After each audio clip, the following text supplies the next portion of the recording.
Servus and welcome to Flo's German Kitchen. I'm Flo, this is my kitchen, and I show you how to cook the German way.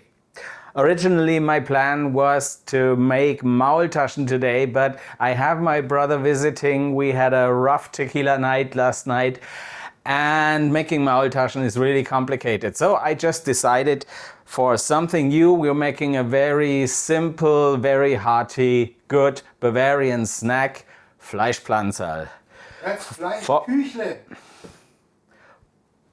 For the Fleischpflanzl, we need minced meat, that's half pork, half beef. We need a good amount of chopped onions, 2 breakfast rolls, 2 eggs, a couple of spices and condiments, some milk, and of course a good guzzle of German beer.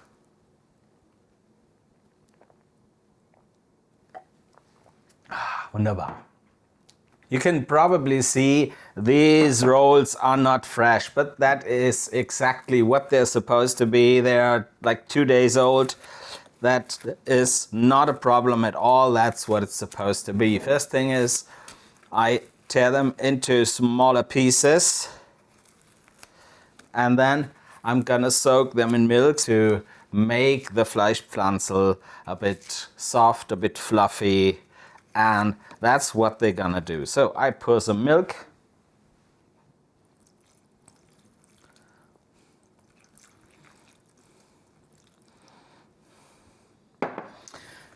Give them a little squeeze so they soak up the milk. And then give them some good rest. This is not a waste of time because it's going to be used for the next thing we do. That's the onions. Some people will tell you that you just add the onions to the meat, but I don't really like that very much because in the process of frying the Fleischpflanzl, they will not be totally cooked, and I want my onions cooked. So what I'm gonna do is I let these guys sweat a little in advance, and for that I'm gonna set up my stove. So let's take care of these onions. Well, now let's take care of these onions. What I have here is a wonderful thing. A couple of days ago I made roast beef, and roast beef got that big like cap of fat on it, and I love to do my roast beef in the oven and just cover it with the fat thing, and when it's done I rend out the rest of the fat, and this is what I'm gonna fry the onions now. And this is supposed to just give a beefier flavor to the Fleischpflanzl. That's Fleischküche.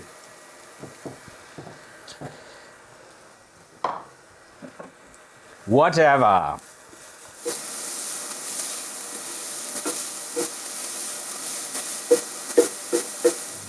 Now for me, frying the onions in advance is important because when I make Fleischpflanzl, I make a lot of them, I keep them, and if the onions are not cooked through and you eat them a couple of days later, well, it's not so pleasant what they're gonna do in your stomach. So when I fry the Fleischpflanzl, I fry them for about, depending on the size, 15 minutes or so.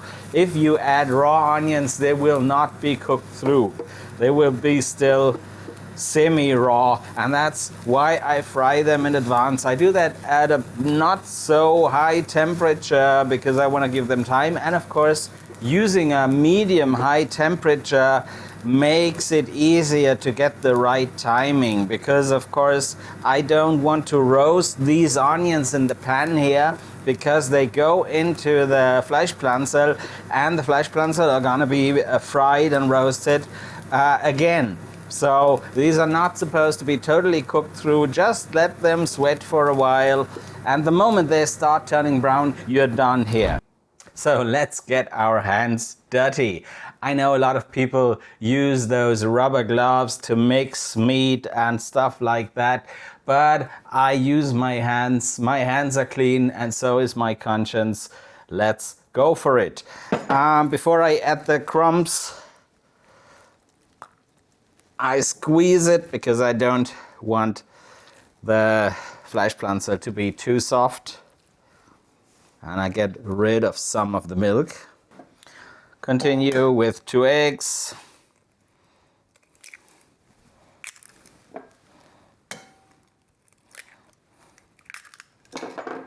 Salt, this is about 1.5 teaspoons. Pepper, 1.5 teaspoons. Just normal mustard, this is 4 heaping teaspoons.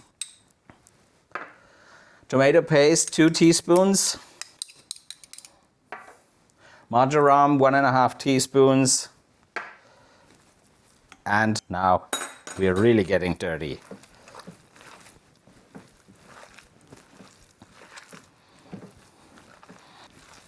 This is something you can also do in a KitchenAid, but this time I really want to have a feel on the consistency of the meat, just to see if it's too wet or too dry.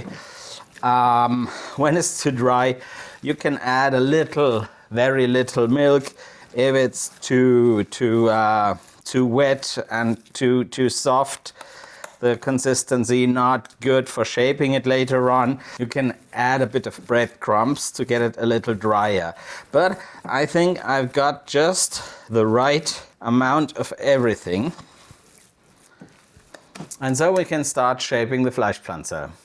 When you're shaping stuff like burger patties or Fleischpflanzerl or anything like that, it makes your life easier if you wet your hands a little. So this is pretty small. I give it a bit more.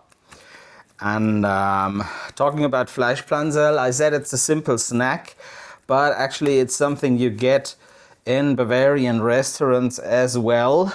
And I'm using pork and beef 50-50, but in a Bavarian restaurant you will be offered, for example, Kälberne Fleischpflanzerl made of veal, or you can get Fleischpflanzerl of boar or any other kind of game. So there's many varieties, but the kind that Bavarians usually do at home is the one with either just pork or pork and beef. So that's what I'm gonna do, because I'm not making haute cuisine, I'm making good homemade comfort food. I'll get another plate because I want to avoid stacking these guys, because the meat is pretty soft. It shouldn't be any softer, and if I stack them, they just, might stick together.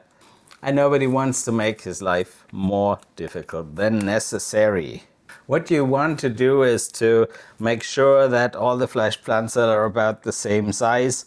That makes it easier to cook them later on, so that they're all in the same state. Okay guys, I'm back. The moment you realize that nothing in this world is perfect is when you see me making mistakes.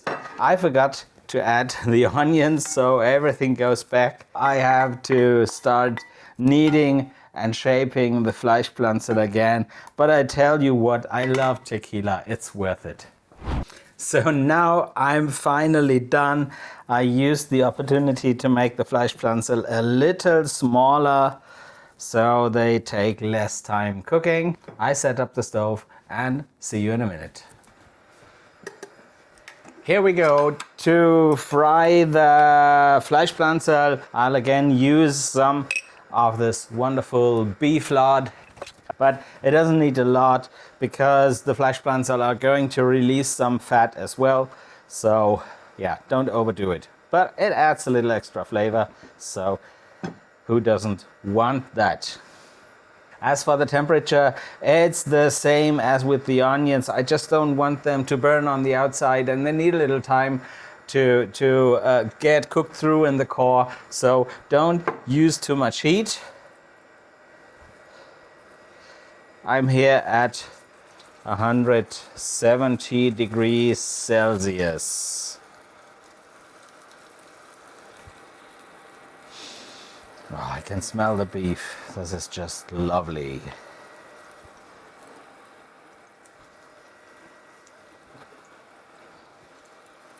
Okay, these have to wait. This doesn't have to wait.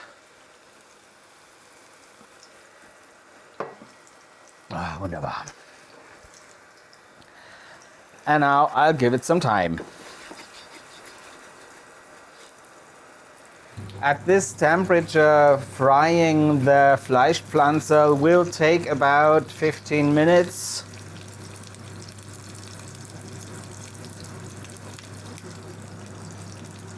Just, as always, take your time, but I'm sure this is not going to last for 15 minutes.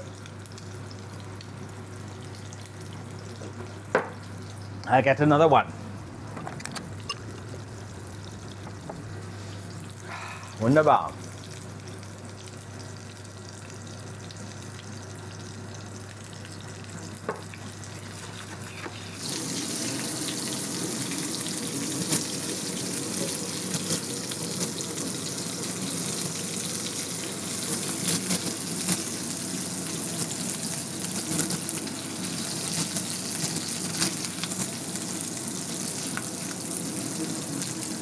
And as always, you have to take your time. Just check that every side of the Fleischpflanzl is equally brown and nicely Fleischpflanzl.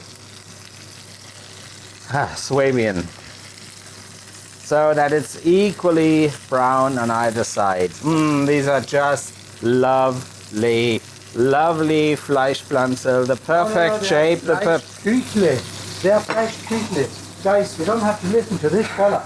Fleischpflanzl, they have several names in Germany, depending on where you are. They're called Frikadelle or Frikadelle or Bulette, but the main word is Fleischpflanzl. You know what a Fleischpflanzl is? If you translate it, a pflanzl, that would be a plant, like one of these green things that grows and sucks away all of the oxygen. That's a plant. So what does the plant have to do with meat? This is meat. So Fleischpflanzl is definitely the wrong word to use Bro, here. What is this? have a beer. Oh, thank you. Thanks. Cheers.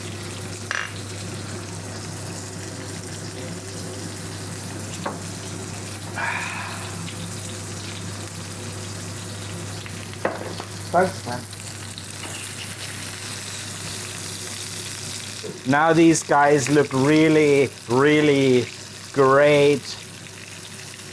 Nicely roasted, but not burnt. And also not too hard, not too soft. This is just perfect. So I give these guys on a plate and we'll see how great they taste. Now we got 2 plates for 2 guys. You've seen him before, my brother Blob. And we're gonna check these Fleischpflanzl out. Also dann.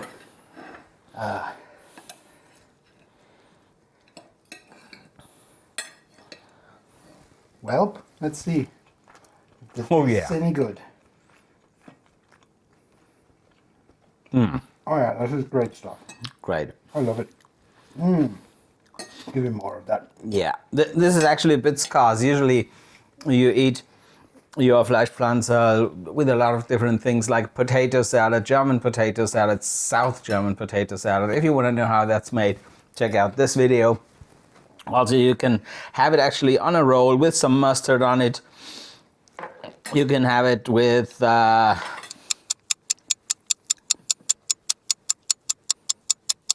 beer. A beer, hey? And this is just a natural broadside good way to have your Fleischpflanzl. They're soft, they're juicy, hearty, salt, pepper, a bit of mustard on it. Yeah, come on. And Sag es. delicious. They're delicious. Okay, you guys, remember to like and subscribe all of his videos. Tell your friends to like and subscribe. And also tell your friends, I already said that. Ring the bell to get notified and pay money on his Patreon account. I don't have a Patreon account, but we'll see. Awesome, dude. Awesome. Yeah. Beer, oh, come on. Yeah, I gotta wrap this up. He's still thirsty. So enjoy German cooking. Cheers on German cooking. Cheers on Fleischpflanzerl. Cheers on Bier. Sláinte.